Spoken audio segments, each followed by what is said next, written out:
Hey guys, so happy to see everyone starting to use the roll and reach out there and sharing the videos. That's wonderful. That's exactly why we put stuff out, is so that we can help all of our athletes and our clients. Now, a couple things to remember. The reason I started using this strategy many years ago was to help athletes gain some range, level changes, and we do that by increasing their joint mobility and the extensibility of the tissues, okay? So that's how it started. And I was usually trying to solve a problem with individual athletes or groups of athletes. And so this was a training tool to help solve that problem and give them some flow through these movements.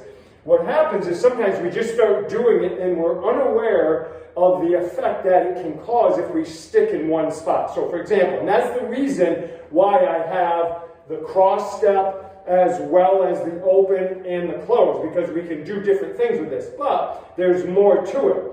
We want to make sure we don't get locked down in the lateral hip. Athletes need to be able to have the ability to translate laterally through their hip. So rather than staying in a parallel stance, we get a big stagger. Make sure you keep some width for balance purposes. And then what we do is we want to get transverse rotation, driving through the hip, and we come across and we roll. Now, if we're trying to spend some time there, we get out and we hold and we bring this pelvis, this ASIS, down, all right, with my forward pitch of my upper body.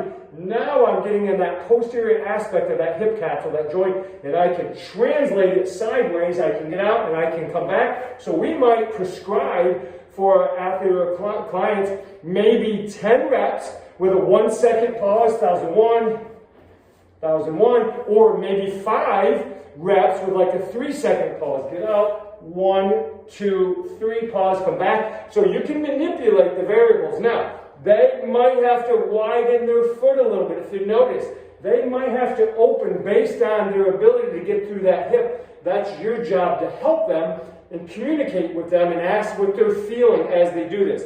But don't let your athletes live in this wide stance all the time, because we don't want to lock down in this lateral hip as much as we don't want to be locked down on the medial hip.